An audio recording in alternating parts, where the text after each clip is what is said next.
नमस्कार, एक बार फिर स्वागत है आपके अपने YouTube चैनल जीके आसान ट्रिक्स में। तो आज अपन बात करने जा रहे हैं दिल्ली पुलिस 2020 भर्ती की।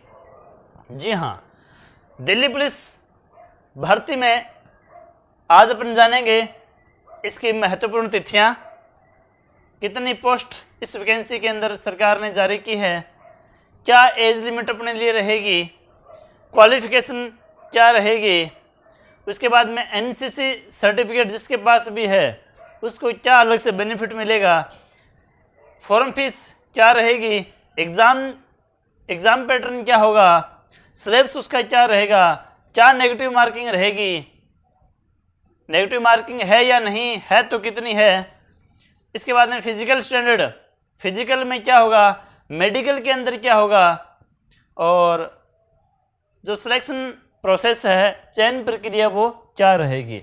और सबसे अहम मुद्दे की बात, बहुत बार प्रश्न पूछा जाता है कि सर इसके अंदर जो हाथों पे जो बॉडी, शरीर के जो बॉडी पर अपना जो है उसमें टैटू कुछ बच्चों ने गुदवा रखे हैं, तो उनके लिए सर क्या प्रोसेस है, क्या वो इस भर्ती के योग्य हैं या नहीं है।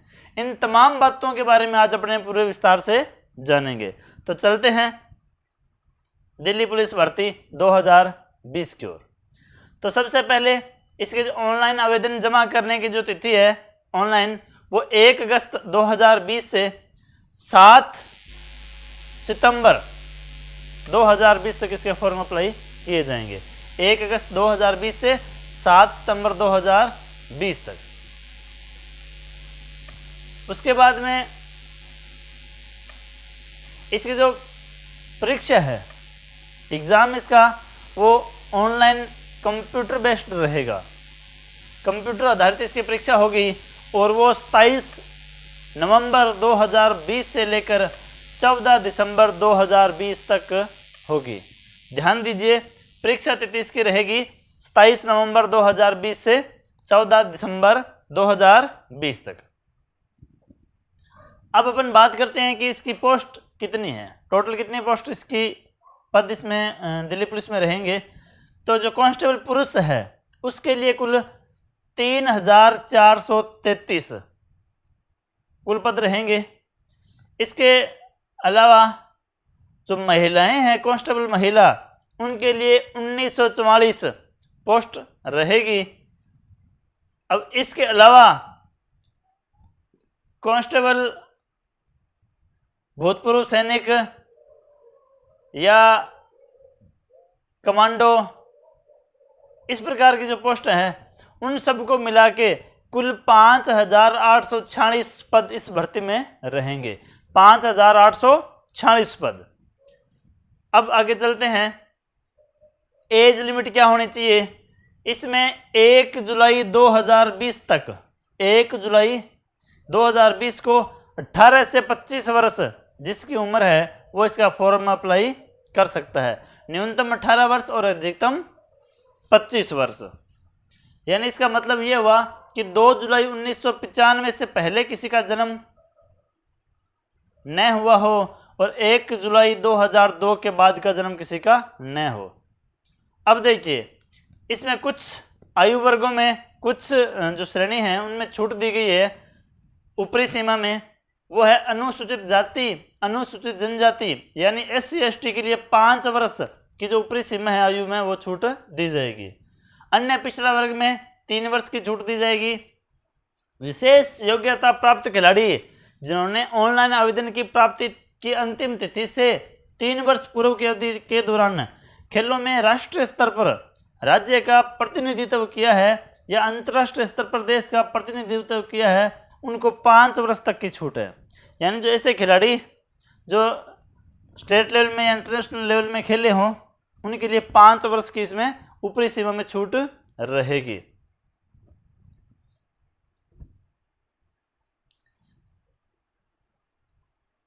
अब दिल्ली पुलिस के जो विभागीय अभ्यर्थी हैं उनको 40 वर्ष तक, अन्य पिछड़ा वर्ग के 43 वर्ष तक और SC ST के लिए 45 वर्ष तक इसमें भाग ले सकते हैं। अब देखिए, अब बात करते हैं अपने कि क्वालिफिकेशन यानी योग्यता, शैक्षणिक योग्यता क्या होनी चाहिए। तो ध्यान दें, इसमें किसी भी मान्यता प्राप्त बोर्ड से आप 12वीं पास होने चाहिए। इसमें किसी प्रकार की परसेंटेज की कोई लिमिट नहीं रखी, आप 12वीं पास यानी उत्तीर्ण होने चाहिए। सबसे मेन बात ये पुरुष अभ्यर्थियों के लिए है कि पुरुष अभ्यर्थियों के पास जो फिजिकल या जो मेडिकल होगा उस तारीख तक आपके पास जो ड्राइविंग लाइसेंस है, यानी LMV मोटरसाइकिल या कार का जो ड्राइविंग लाइसेंस है हल्का मोटरयान का, तो वो आपके पास होना अति आवश्यक है। इसके अलावा आपका इसके बिना आप योग्य नहीं होगे। यानी जो भी पुरुष अभ्यर्थी हैं, महिलाओं के लिए आवश्यकता नहीं है, पुरुष अभ्यर्थी जो भी हैं उनके पास लाइसेंस होना अति आवश्यक है। यदि इस भर्ती के इच्छुक जो भी हैं और आज तक उनके पास लाइसेंस नहीं है तो भी अप्लाई कर दें आप, क्योंकि फिजिकल तक आपका आराम से लाइसेंस आपको प्राप्त हो जाएगा। अब जो इस बार 12वीं क्लास में उत्तीर्ण जो अपीयर थे 12वीं क्लास में, उनके लिए ये है कि आपकी जो मूल अंक तालिका है वो 7 सितंबर 2020 से पहले यानी जो ऑनलाइन आवेदन करने की जो अंतिम तिथि है उससे पहले आपकी जो मार्कशीट है वो होनी चाहिए। आपकी जो भी डिग्री है, अंक तालिका है, प्रमाण पत्र है या प्रोविजनल डिग्री भी है, वो आपकी इससे पहले तारीख की आपकी होनी चाहिए। उसके बाद में बात करें NCC वालों के लिए विशेष क्या बेनिफिट इसके अंदर रहेगा। तो NCC मैंने पहले भी बताया था आपको, NCC A, B और C। NCC A का मतलब स्कूली स्तर पर, B यानी प्रथम वर्ष कॉलेज में, और C यानी कॉलेज का द्वितीय वर्ष। तो यदि आपके पास C सर्टिफिकेट है तो आपको 5% अंक आपको इसमें प्रदान किए जाएंगे, यानी 5 अंक आपको दिए जाएंगे। और NCC B सर्टिफिकेट में परीक्षा के अधिकतम अंकों का 3% और NCC A सर्टिफिकेट के परीक्षा के अधिकतम अंकों का 2% आपको प्रदान बोनस के रूप में किया जाएगा। अब देखिए, इसका जो फॉर्म फीस वो क्या रहेगी, इसमें आप OBC और जनरल कैटेगरी के जो भी हैं केवल उन्हीं की ही फीस लगनी है और मात्र वो 100 रुपये इसकी फॉर्म फीस रहेगी। बाकी SC, ST या महिला अभ्यर्थी जो भी हैं या भूतपूर्व सैनिक हैं, उन सभी की किसी प्रकार का जो शुल्क है वो नहीं लिया जाएगा। केवल आपको ऑनलाइन फॉर्म अप्लाई करना है, आपके लिए जो शुल्क है वो बिल्कुल माफ रहेगा। अब देखिए कि पेपर में यानी जो आप एग्जाम का जो पैटर्न है वो क्या रहेगा। कंप्यूटर आधारित परीक्षा होगी, बिल्कुल आपका ऑब्जेक्टिव टाइप पेपर होगा और 100 अंकों के 100 प्रश्न होंगे, यानी प्रत्येक प्रश्न 1 अंक का होगा और 100 टोटल इसमें प्रश्न होंगे और 100 अंकों का ये परीक्षा होगी। अब इसमें ध्यान देने वाली बात 4 पार्ट में रहेगी। पहले पार्ट में सामान्य बुद्धिमत्ता और समसामयिकी विषय, यानी आपका सामान्य ज्ञान और करंट अफेयर्स, इसके 50 प्रश्न आएंगे और 50 अंकों का ये पार्ट रहेगा।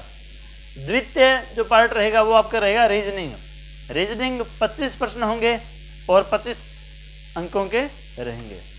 फिर मैथ आपकी जो रहेगी उसके 15 प्रश्न आएंगे 15 नंबर के। फिर आपका कंप्यूटर का जो है वो आपके 10 प्रश्न इसमें आएंगे और 10 अंकों के ये रहेंगे। कुल आपको 100 प्रश्नों के लिए 90 मिनट का समय यानी 1.5 घंटे का समय आपको दिया जाएगा। अब अपने विस्तार से जानेंगे कि इस जीके में या रीजनिंग में इसमें कौन कौन से टॉपिक आपके आने हैं। अब बात करते हैं इससे पहले नेगेटिव मार्किंग की। तो इससे पहले नेगेटिव मार्किंग दिल्ली पुलिस में नहीं हुआ करती थी, तो अब की बार आपको 1/4 प्रत्येक गलत उत्तर के लिए आपके 1/4 जो नेगेटिव मार्किंग है वो आपके काटे जाएगी। कंप्यूटर पर आपकी जो परीक्षा है वो हिंदी और इंग्लिश दोनों भाषाओं में आपकी आएगी। जो आपको ठीक लगे उसी को समझ के आप उसका पेपर हल कर सकते हैं। अब बात करते हैं जो 4 पार्ट में अपना जो पेपर था उसका जो डीपली जो सिलेबस है वो क्या क्या रहेगा। पहले पार्ट में था आपका सामान्य ज्ञान और करंट अफेयर्स। तो इसमें आपका पूरा भारत और उसके पड़ोसी देशों के संबंध में विशेषकर खेल, इतिहास, संस्कृति, भूगोल आर्थिक परिदृश्य, पॉलिटिकल साइंस यानी भारत का संविधान या वैज्ञानिक अनुसंधान से संबंधित प्रश्न शामिल होंगे। ये था आपका। इसके अलावा जितना भी करंट अफेयर्स है पिछले 6 माह तक कम से कम आप उठा के देखें। आज से 6 माह का पहले का उठाएं, 2-3 महीने जब तक आपका पेपर नहीं हो तब तक आगे का भी, तो आपका करंट अफेयर्स है वो कंप्लीट इसमें अंदर शामिल आपका अच्छे से तैयार हो जाएगा। फिर बात करते हैं हमने रीजनिंग की, तर्क शक्ति।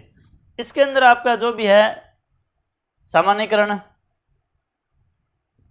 वर्गीकरण, इसके अलावा आकृति गणना संबंधी, श्रृंखला वाला, कोडिंग डिकोडिंग, गैर शाब्दिक जो श्रृंखला है वो, इस प्रकार के जो टॉपिक है वो रीजनिंग के आपको इस एग्जाम में आपसे प्रश्न पूछे जाएंगे।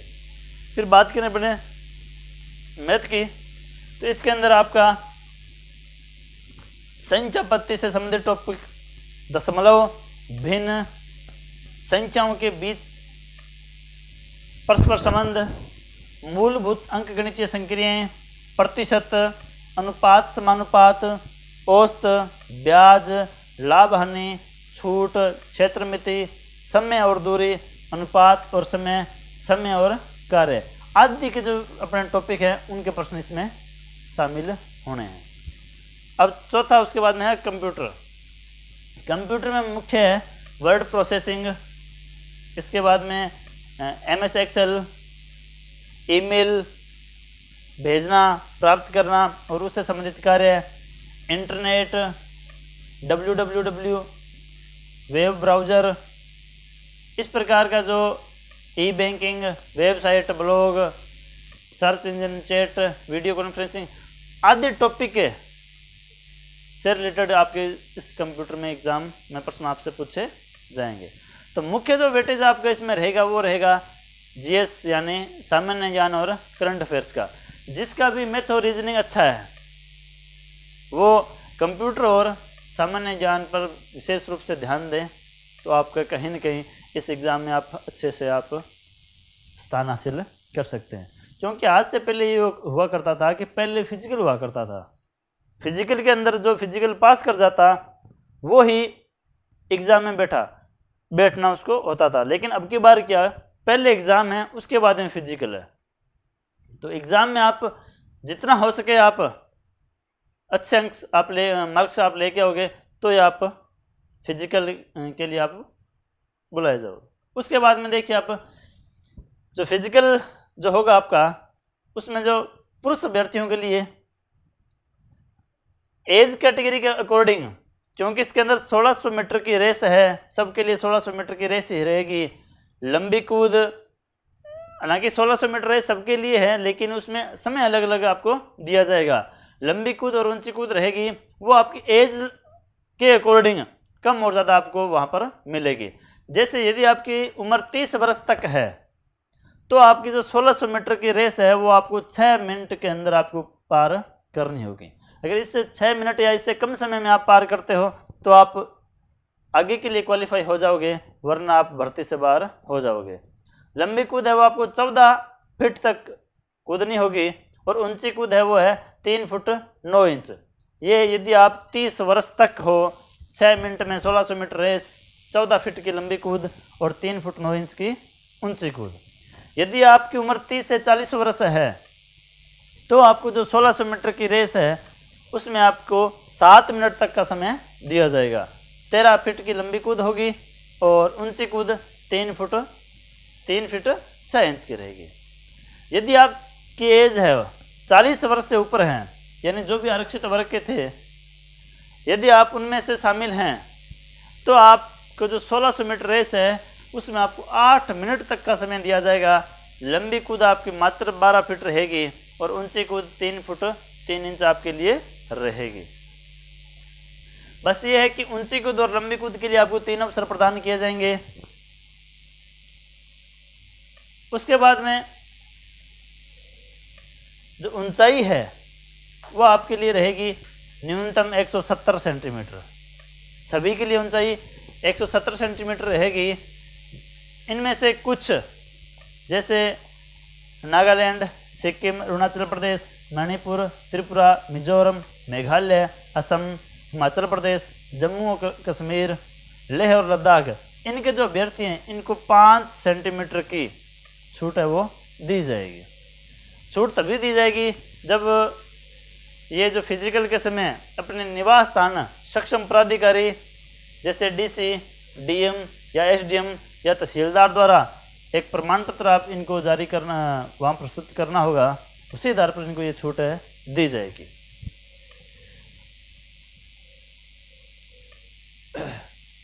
एसटी जो अभ्यर्थी हैं, अनुसूचित जनजाति, उनके लिए भी 5 सेंटीमीटर की छूट इसके अंदर रहेगी। फिर दिल्ली पुलिस के सेवानिवृत्त या दिवंगत कर्मी या दिल्ली पुलिस के मल्टीटास्किंग स्टाफ के पुत्रों के मामले में अगर बात की जाए तो उनको भी 5 सेंटीमीटर की छूट इसके अंदर दी जाएगी। सीना, इसके बाद में बात करें सीने की, तो न्यूनतम 81 सेंटीमीटर और फुलाव के साथ 81 से 85 सेंटीमीटर इसके अंदर रहेगा। ठीक इसमें भी जो थोड़ी देर पहले हमने जो सूची बताई थी, जो पहाड़ी क्षेत्रों के निवासियों के लिए जो छूट उसमें थी, ठीक वो छूट 5 सेंटीमीटर तक इसके अंदर भी, सीने के अंदर भी रहेगी। अन्य अनुसूचित जनजाति के लिए भी 5 सेंटीमीटर की छूट रहेगी और दिल्ली पुलिस से संबंधित जो कर्मचारियों के बच्चे हैं उनको भी 5 सेंटीमीटर की छूट इसमें प्रदान की जाएगी। फिर महिला अभ्यर्थियों के लिए अगर बात करें अपन, तो उनके लिए जो दौड़ है वो 1600 मीटर रहेगी, लंबी कूद भी उनके लिए होगी और ऊंची कूद भी रहेगी, लेकिन इनके भी एज वर्ग के अकॉर्डिंग अलग अलग समय इनके लिए और अलग अलग जो दूरी है वो निर्धारित की गई है। जैसे 30 वर्ष तक की अगर कोई महिला है तो उसको 1600 मीटर की जो दौड़ है वो 8 मिनट में पूरी करनी होगी, और जो लंबी कूद है वो उसमें आपको 10 फीट, 3 चांस में आपके 10 फीट क्लियर होने चाहिए। ऊंची कूद आपको 3 फीट रहेगी। 30 से 40 वर्ष की यदि आपकी एज है तो आपको 1600 मीटर के लिए 9 मिनट का समय आपको दिया जाएगा और लंबी कूद 9 फीट की होगी और ऊंची कूद आपके लिए रहेगी 2 फीट 9 इंच। 40 साल से ऊपर यदि आपकी उम्र है तो आपके लिए जो 1600 मीटर की दौड़ है वो उसमें आपको समय मिलेगा 10 मिनट तक का, और लंबी कूद आपके लिए मात्र 8 फीट की रहेगी और ऊंची कूद 2 फीट 6 इंच की रहेगी। महिला अभ्यर्थियों के लिए ऊंचाई न्यूनतम 157 सेंटीमीटर रहेगी, और जो मैंने क्षेत्र पहले बताए थे उन क्षेत्रों के लिए 2 सेंटीमीटर की छूट ऊंचाई में महिलाओं को भी प्रदान की जाएगी। अनुसूचित जाति और अनुसूचित जनजाति के लिए भी 2 सेंटीमीटर की छूट इसमें दी जाएगी। अब अपन बात करते हैं मेडिकल की। मेडिकल में अभ्यर्थियों का स्वास्थ्य अच्छा होना चाहिए, किसी प्रकार की बीमारी से मुक्त होना चाहिए, दोनों आंखों की दृष्टि बिना चश्मे के 6/12, रंग दृष्टिहीनता से मुक्त होना चाहिए, सुधार के लिए यानी आंखों की दृष्टि सुधार के लिए चश्मा नहीं लगा होना चाहिए, किसी प्रकार की सर्जरी नहीं कराई होनी चाहिए, इस प्रकार की यानी कोई भी ऐसी विकृति नहीं होनी चाहिए जिससे कुशल कार्य करने में कोई बाधा उत्पन्न हो। तो इस प्रकार का जो आपका मेडिकल रहेगा, इसमें किसी भी श्रेणी को, किसी भी आरक्षित वर्ग को मेडिकल के अंदर किसी प्रकार की छूट आपको नहीं दी जाएगी। यानी इसका सीधा सीधा मतलब है कि आपकी जो आंखें हैं उनकी दृष्टि अच्छी होनी चाहिए, कलर ब्लाइंडनेस नहीं होना चाहिए, आंखों की दृष्टि अच्छी होनी चाहिए, सर्जरी आपके शरीर में किसी प्रकार की नहीं होनी चाहिए, ऐसी कोई बाधा आपके शरीर में नहीं होनी चाहिए जिससे आपको कार्य करने में बाधा उत्पन्न हो। उसके बाद में बात करते हैं जो सबसे महत्वपूर्ण टैटू की। बहुत बार बहुत से बच्चों की ये समस्या रहती है, बचपन में जाने अनजाने में अपने शरीर पर टैटू गुदवा लेते हैं और बाद में ये एक बहुत बड़ा रीजन बन जाता है किसी भी राज्य की पुलिस भर्ती में या फिर भारतीय सेना में भर्ती होने जब जाएं तब। लेकिन इसके अंदर आपको कुछ जो टैटू है वो आपके लिए स्वीकार होंगे। वो कौन कौन से हैं? पहला कि धार्मिक चिन्ह या आकृति और नाम को प्रदर्शित करने वाले टैटू, इसके लिए आपकी अनुमति हो जाएगी। यदि आपका टैटू किसी धार्मिक प्रवृत्ति का है या ऐसी कोई आकृति है धार्मिक या धार्मिक कोई नाम है तो आपका जो टैटू है वो स्वीकार कर लिया जाएगा। दूसरा, शरीर के पारस्परिक स्थानों पर बने टैटू, जैसे भुजाओं के अग्र भाग पर भीतरी और अंकित टैटू, लेकिन केवल बाहीं भुजा के अग्र भाग पर। यानी यदि आपका बाहीं भुजा के जो सामने वाली साइड में यदि आपका टैटू है केवल बाहीं भुजा पर, तो आपका जो टैटू है वो स्वीकार कर लिया जाएगा। क्योंकि इसका रीज़न क्या होता है कि इससे जो सैल्यूट, जब भी अपने एक आर्मड फोर्स में अपने जाते हैं तो मैं मुख्य काम अपना जो सैल्यूट का रहता है, तो इसके अंदर आपका बाएं हाथ से सैल्यूट नहीं दिया जाता, दाहिने हाथ से सैल्यूट किया जाता है। तो इस दाहिने हाथ पर आपका कहीं भी टैटू नहीं होना चाहिए। यदि इस भाग पर आपका टैटू है तो वो स्वीकार नहीं किया जाएगा। फिर अपन बात करते हैं कि शरीर के विशेष भाग कोहनी या हाथ, कोहनिया या जो हाथ है इसका जो 1/4 यानी इसके आकार से 1/4 से भी कम आकार के यदि है आपका टैटू तो भी वो स्वीकार कर लिया जाएगा। यानी बिल्कुल छोटा सा इस हाथ के ऊपर कोई टैटू है तो आपका स्वीकार कर लिया जा सकता है। इसके बाद में और चयन की प्रक्रिया क्या रहेगी उसको थोड़ा जान लेते हैं। वो ये है कि पहला काम कंप्यूटर आधारित परीक्षा यानी CBE, उसके बाद में जो भी कंप्यूटर आधारित परीक्षा पास कर लेते हैं उनको होगा शारीरिक दक्षता और माप परीक्षा में आप उनको बुलाया जाएगा। यानी सबसे पहले दौड़ होगी, दौड़ के बाद में उनकी अगर दौड़ पास करते हैं तो ही उनकी लंबी कूद और ऊंची कूद होगी। उसके बाद उनकी जो शारीरिक माप तोल है वो किया जाएगा और वहाँ तक अगर कोई क्वालिफाई कर जाते हैं तो उनका फिर होता है मेडिकल।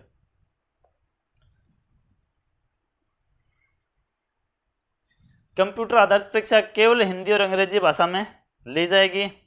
अब ध्यान देने वाली बात कि आपका जो कट ऑफ है उसमें न्यूनतम आपके 35%, यानी जो भी रिजर्व कैटेगरी से बाहर जो भी कैटेगरी है उनके लिए कम से कम 35 अंक आपके प्राप्त होने अति आवश्यक है। और अनुसूचित जाति, अनुसूचित जनजाति, अन्य पिछड़ा वर्ग या जो EVS जो वर्ग है उनके लिए कम से कम 30 अंक आपके होने अति आवश्यक है। और जो भूतपूर्व सैनिक है उनके लिए 25 अंक आपके लिए अति आवश्यक है। यदि इनसे कम अगर आपके मार्क्स बनते हैं, भले आपने सब कुछ पास कर लिया हो, आप उस भर्ती परीक्षा से बाहर हो जाओगे। यानी कम से कम इतने जो अंक आपके आएंगे तो ही आपको मेडिकल फिजिकल के लिए आपको कॉलिंग की जाएगी। अब दूसरी बात, कंप्यूटर आधारित परीक्षा में मेरिट के आधार पर अभ्यर्थियों को श्रेणीवार फिजिकल या जो शारीरिक मापदंड है उनके लिए बुलाया जाएगा और वो रहेगी कुल रिक्तियों के लगभग 12 गुणी। यानी जितनी पोस्ट आपकी टोटल पोस्ट है उसके 12 गुणे अभ्यर्थी आपको फिजिकल और मेडिकल के लिए बुलाए जाएंगे। यानी पेपर में सिर्फ उतने, जैसे इसमें लगभग 6000 के करीब अगर ये वैकेंसी है तो कुल मिला के 12 गुणा इसके 70,000 के करीब करीब इसमें आपके जो अभ्यर्थी है वो पहले फिजिकल के लिए बुलाए जाएंगे। उसके बाद में उनकी आगे प्रोसेस है शारीरिक मापतोल की या मेडिकल की रहेगी। तो आपको ऐसा प्रयास करना है, ऐसी आपको तैयारी करनी है जिससे आप कुल अभ्यर्थियों के कुल जो पोस्ट हैं उसके 12 गुना अभ्यर्थियों में आप शामिल हो जाओ। क्योंकि अब की बार फिजिकल पहले टेस्ट है तो बहुत से ऐसे बच्चे हैं जो बैंकिंग लाइन में, SSC लाइन में, CGL वगैरह उनकी तैयारी कर रहे हैं, उनका एग्ज़ाम अच्छा जाएगा, इससे मेरिट ऊपर जाने की आशंका है। लेकिन आप प्रयास करें, इससे आप शेड्यूल से आप तैयारी कीजिए। यदि आपने एग्ज़ाम पास कर लिया, क्योंकि उनमें से अधिकांश बच्चे जो मेडिकल फिजिकल दौड़ वगैरह वो पास नहीं कर पाएंगे, और जो पास करने के बाद में जिसने दौड़ पास कर ली, लंबी कूद, ऊंची कूद, शारीरिक दक्षता, शारीरिक मापतोल अगर उन्होंने पास कर लिया तो मान के चलो कि 90% उनका जो चयन है वो फिक्स हो जाएगा। तो इस प्रकार ये थी कंप्लीट दिल्ली पुलिस की भर्ती के बारे में। उम्मीद करता हूँ कि सब कुछ अच्छे से सरलता से समझ में आ गया होगा। फिर भी यदि आपका कोई डाउट रहता है इस भर्ती के बारे में, कंप्लीट किसी भी टॉपिक पर आपको अगर कोई डाउट रहता है तो आप उस डाउट को अपने कमेंट बॉक्स में लिखिए, उसका जवाब आपको कमेंट में या नेक्स्ट वीडियो में आपको ज़रूर दे दिया जाएगा। तो इस वीडियो को आगे शेयर कीजिए, लाइक कीजिए, और यदि आप इस चैनल पर नए हैं, पहली बार आप इस चैनल पर आए हैं, तो इसको सब्सक्राइब करना न भूलें। आपका साथ यूं ही बना रहे। धन्यवाद।